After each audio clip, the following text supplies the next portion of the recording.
তোমাদের পরিমিতির যে অবজেক্টিভ 2 মার্কসের তার সেকেন্ড পার্টের ফার্স্ট কোশ্চেন দেখো।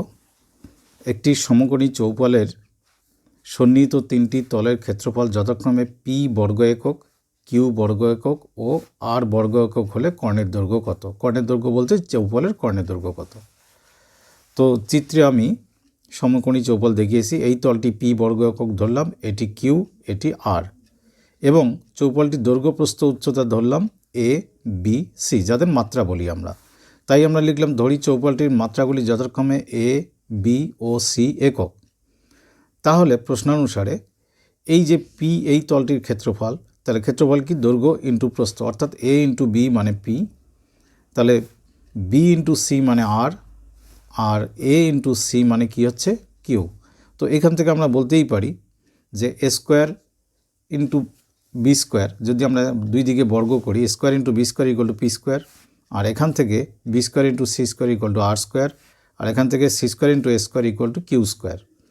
আবার এই তিনটেকে যদি আমরা গুণ করি, এই তিনটেকে, তাহলে আমরা দেখব দুইবার এ আসে, দুবার বি আসে, দুবার সি আসে, তাহলে এখান থেকে পাচ্ছি a square B square C square equal to p Q r. তো এখান থেকে তোমরা নিশ্চয়ই বলতে পারবে যে এ স্কোয়ার ইকুয়াল টু কী পাবো? পি কিউ আর বাই এই দুটো নিচে আসবে বি স্কোয়ার সি স্কোয়ার। তাহলে যদি বি স্কোয়ারকে বাদিকে রাখি, এখানে বি স্কোয়ারকে বাদিকে রাখলে পাবো কি? P Q R by B square রেখেছি এ আর C, A square C square বা সি স্কোয়ার এ স্কোয়ারে লিখতে পারো। আর যদি সি স্কোয়ার বাদিকে রাখি, তাহলে এদিকে থাকবে P Q R, C square রেখেছি এ আর বি নিচে আসবে P Q R equal to A square B square. অতএব চৌপালটির কর্ণের দৈর্ঘ্য তোমরা নিশ্চয়ই জানো, যে চৌপালের মাত্রা এ বি সি তার কর্ণের দৈর্ঘ্য কি? Root over a square plus b square plus c square একক। তো স্কোয়ারের মান আমরা কি পেলাম? এখান থেকে স্কোয়ারের মান পেলাম P Q R by B square C square plus B স্কোয়ারের মান কি পেয়েছি এখানে? P Q R by C square A square, আর সি স্কোয়ারের মান পেয়েছি P Q R by A square B square একক থাকবে। এবারে আমরা বি সি এ বি এইসব দিয়ে তো আমরা উত্তর লিখতে পারবো না, কারণ এটা তো আমাদের ধরে নেওয়া। তো বি স্কোয়ার সি স্কোয়ার এখান থেকে লক্ষ্য করে বি স্কোয়ার সি স্কোয়ার মানে কি?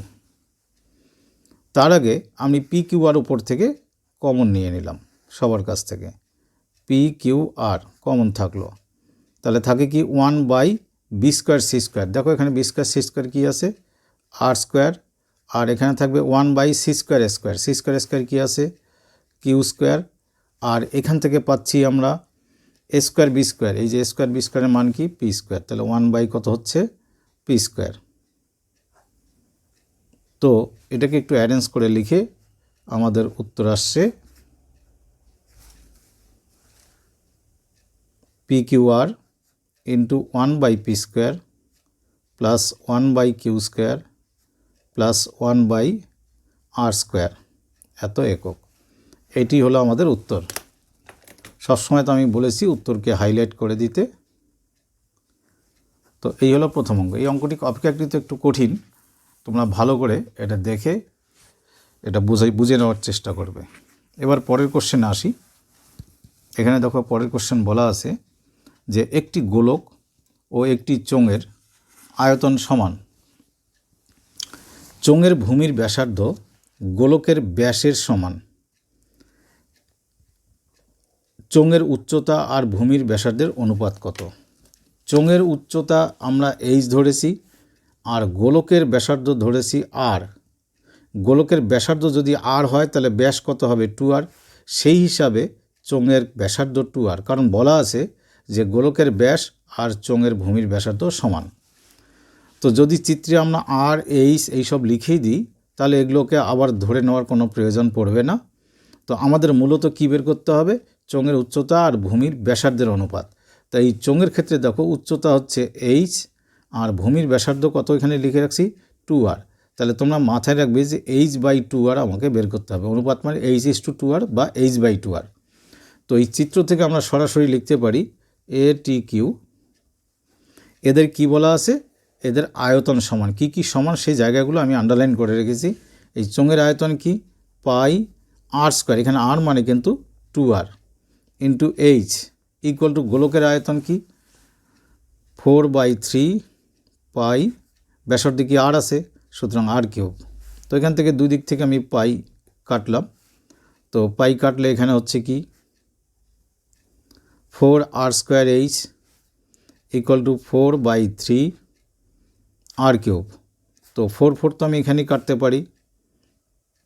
তার মানে যদি আমি বজ্রগুণ করি তাহলে 3h ইকুয়াল টু r3/r²। তাহলে r² দিয়ে r3কে ভাগ করলে নিশ্চয়ই তোমরা বুঝবে যে 3h ইকুয়াল টু এখানে ভাগ করলে আসবে r। তো h/r ইকুয়াল টু 1/3। কিন্তু আমার অনেকে এখানে ভুল করে উত্তর লিখবে, কিন্তু আমাকে h/2r করতে হবে। তো h/2r এখানে 2 দিয়ে গুণ করলাম মানে এখানে 1/ কত হবে 6। তার মানে কি পেলাম? উচ্চতা আর ব্যাসার্ধ, চোঙের ব্যাসার্ধ দেখো 2r, বারবার মনে করিয়ে দিচ্ছি 1:6। অতএব শুধু নির্ণেয় অনুপাত লিখলেও এখানে বেশি কিছু লেখার দরকার নেই, যেহেতু অবজেক্টিভ এটি 2 মার্কসের, এইভাবে সংক্ষেপে করলেও হবে। তবে চিত্র দিয়ে করার চেষ্টা করবে বেশিরভাগ ক্ষেত্রে, তাতে নিজেরও বুঝতে সুবিধা হয়, এক্সামিনারেরও বুঝতে সুবিধা হবে। এবার আসি পরের অঙ্কে। একটি নিরেট লম্ববৃত্তাকার চোঙ গলিয়ে উহার সমান ব্যাসার্ধ ও সমান উচ্চতা বিশিষ্ট কয়টি শঙ্কু তৈরি করা যাবে? ধরো যদি আমি, তোমরা দ্রুত এই চোঙ শঙ্কু আঁকানোর প্র্যাকটিস করবে।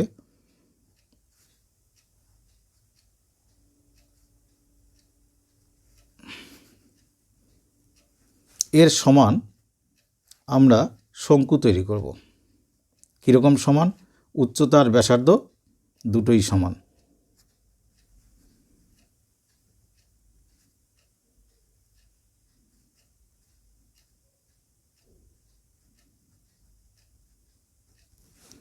তো উভয়েরই ব্যাসার্ধ সমান। আবারও পড়ছি, একটি নিরেট লম্ববৃত্তাকার চোঙ গলিয়ে উহার সমান ব্যাসার্ধ ও সমান উচ্চতা বিশিষ্ট।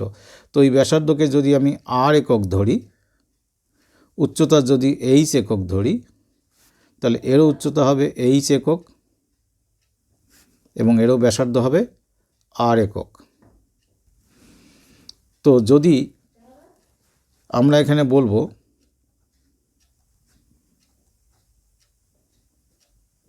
চোঙের আয়তন বা ঘনফল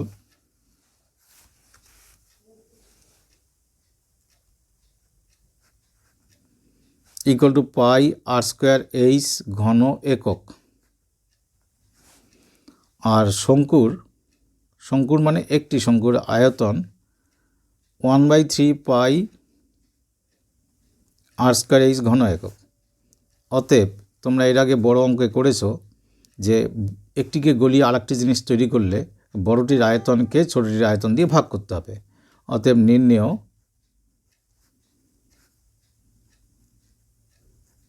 শঙ্কুর সংখ্যা, আমরা যে শঙ্কু কটা গঠন করা যাবে তার সংখ্যা ইকুয়াল টু কী করবো তাহলে, চোঙের আয়তন πr²hকে 1/3 πr²h দিয়ে ভাগ করব। তো এই পুরো অংশটি কাটলো, 3 উপরে গিয়ে, তাহলে শঙ্কুর সংখ্যা কত হবে 3টি। বাস এখানে দাগ দিয়ে তোমরা উত্তর লিখে দাও। এই গেল তোমাদের 3rd অঙ্ক আজকের ডেটে। পরের অঙ্কে আসছি। এই কোশ্চেনটি বইয়েও পাবে, তবু আমি আরেকবার রিপিট করিয়ে দিচ্ছি। একটি লম্ববৃত্তাকার শঙ্কুর আয়তন v ঘন একক, ভূমিতলের ক্ষেত্রফল a বর্গ একক এবং উচ্চতা h একক হলে ah/v কত? তো উচ্চতা তো h বলা আছে, তাহলে আমরা সংক্ষেপে এখানে চিত্র করলাম না, সংক্ষেপে লিখব কি, ধরি শঙ্কুটির ভূমির ব্যাসার্ধ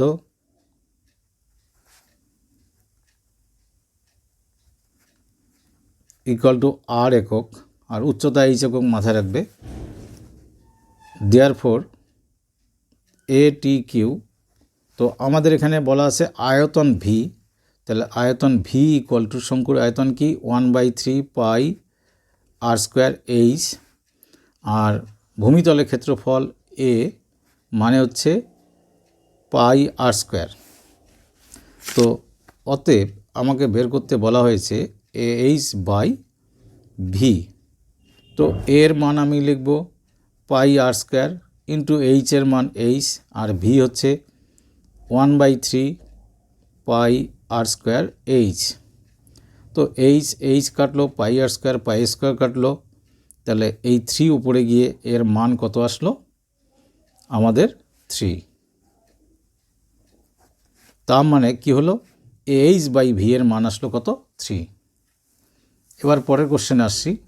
একটি নিরেট অর্ধগোলকের আয়তন 144 পাই ঘন সেমি, এর ব্যাস কত? ব্যাস বলতে অর্ধগোলকটির ব্যাস কত? তা আমরা লিখব, ধরি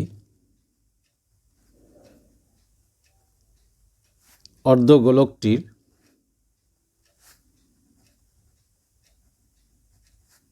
ব্যাসার্ধ আর একক।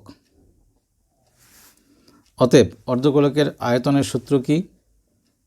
2/3 পাই আর কিউব ইকুয়াল টু দেওয়া আছে 144 পাই। তো আমি পাই আর পাই কাটতেই পারছি, তার মানে কি হলো আর কিউব ইকুয়াল টু 144 ইন্টু 3/2, এটা কাটলে 72, তার মানে হচ্ছে এটা গুণ করে দেখবে আর কিউব ইকুয়াল টু 216, তার মানে 216 কিসের কিউব? এটা তো মুখস্থ থাকার কথা, 6 কিউব।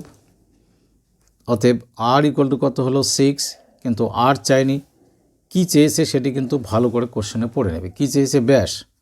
তার মানে আমি লিখব কি, অতএব 2r ইকুয়াল টু 12। অতএব নির্ণেয় ব্যাস বা অর্ধগোলকের ব্যাস ইকুয়াল টু, শুধু 12 লিখলে হবে না, এখানে একক দেওয়া আছে, সেই একক ব্যবহার করবে, এত সেন্টিমিটার। এই হলো আমাদের পরের কোশ্চেনের উত্তর। খুব কঠিন কিছু নয়, পরিমিতি পরপর ধরে প্র্যাকটিস করলে পরিমিতির অবজেক্টিভ দুটো করে থাকে, তোমাদের অসুবিধা হবে না। অতএব দুটো অবজেক্টিভ তো সামান্য বিষয় নয়, অতএব পরিমিতির অবজেক্টিভ ভালো করে প্র্যাকটিস করা উচিত। পরবর্তী কোশ্চেন লক্ষ্য করো। কোশ্চেনে বলা আছে যে একটি আর একক ব্যাস বিশিষ্ট, এই ব্যাস কথাটিকে আন্ডারলাইন করবে, এই জায়গায় অনেকেই গণ্ডগোল করে। আর একক ব্যাস বিশিষ্ট একটি নিরেট অর্ধগোলক থেকে সর্ববৃহৎ যে নিরেট শঙ্কু কেটে নেওয়া যায় তার আয়তন কত? তা আমি সেই জন্য চিত্র করেছি, এটি একটি অর্ধগোলক থেকে সর্ববৃহৎ এই শঙ্কুটি কাটা যাবে, যার ভূমি এবং অর্ধগোলকের ভূমি সমান হবে। তো অর্ধগোলকের ব্যাস যদি আর হয় তাহলে ব্যাসার্ধ কত হবে? r/2। আর অর্ধগোলকের যে ব্যাসার্ধ, এটিও অর্ধগোলকের ব্যাসার্ধ, তার মানে শঙ্কুর উচ্চতা অর্ধগোলকের ব্যাসার্ধের সমান। তো আমরা এখানে লিখতে পারি, প্রশ্ন মতে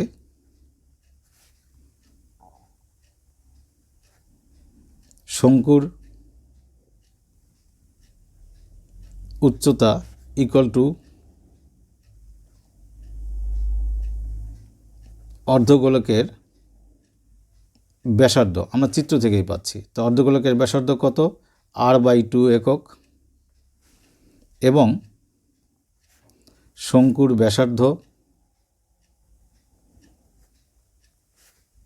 সে অর্ধগোলকের ব্যাসার্ধের সমান। তো অর্ধগোলকের ব্যাস হচ্ছে r, তো ব্যাসার্ধ কত? r/2 একক। অতএব শঙ্কুর আয়তন বা ঘনফল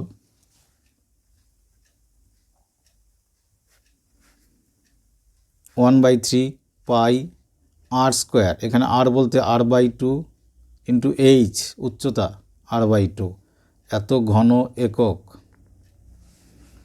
তো এখানে লক্ষ্য করো, এখানে আর স্কোয়ার, এখানে আর কিউব, তাহলে উপরে থাকছে আমাদের কি?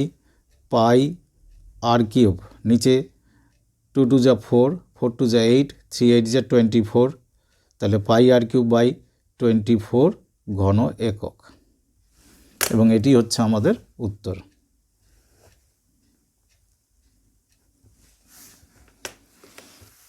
এবারে এই ভিডিওর আজকের শেষ অঙ্কটি হলো 4 সেন্টিমিটার ব্যাসার্ধ বিশিষ্ট একটি নিউরেট গোলক গলিয়ে সমান আয়তনের দুটি ছোট গোলক তৈরি করা হলো। তাহলে প্রথমের গোলকটির কিন্তু ব্যাসার্ধ আছে, ব্যাস না ব্যাসার্ধ ভালো করে লক্ষ্য করবে, এবং দুটি সমান আয়তনের ছোট গোলক তৈরি করা হলো, অর্থাৎ ওই গোলক দুটিরও ব্যাসার্ধ সমান। প্রতিটি ছোট গোলকের ব্যাসার্ধ কত? তা আমরা ধরি প্রতিটি ছোট গোলকের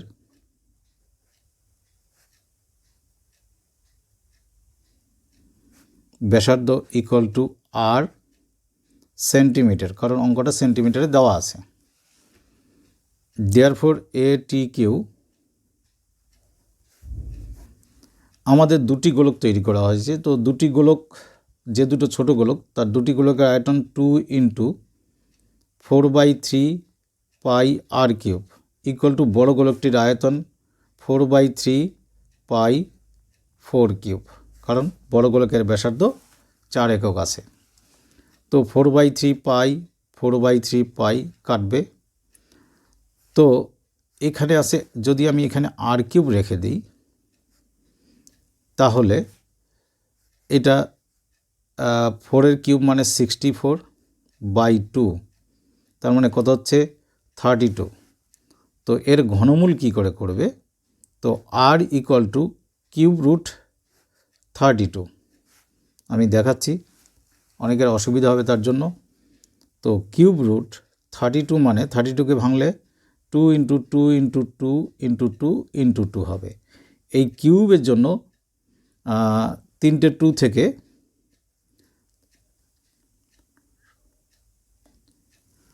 তো এখানে বেরিয়ে আসবে কত? 3টে 2 এর থেকে একটা 2 বেরিয়ে আসবে, আর কিউব রুট কি থাকবে? 2 ইন্টু 2 মানে 4। তার মানে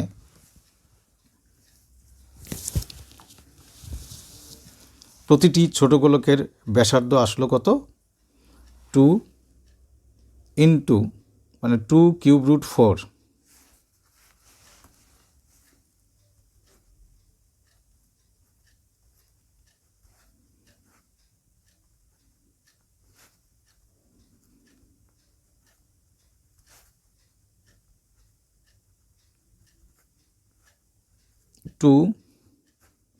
এখানে কিন্তু কিউব এই রুটের ভেতরে হবে 4 সেন্টিমিটার। এই হলো আমাদের এই অঙ্কের উত্তর। আমি আরও পরিমিতির যতগুলো এরকম একটু আলাদা ধরনের অবজেক্টিভ আছে সবগুলোই করে দেওয়ার চেষ্টা করব। অতএব নেক্সট ভিডিওর জন্য অপেক্ষা করো। Thank you.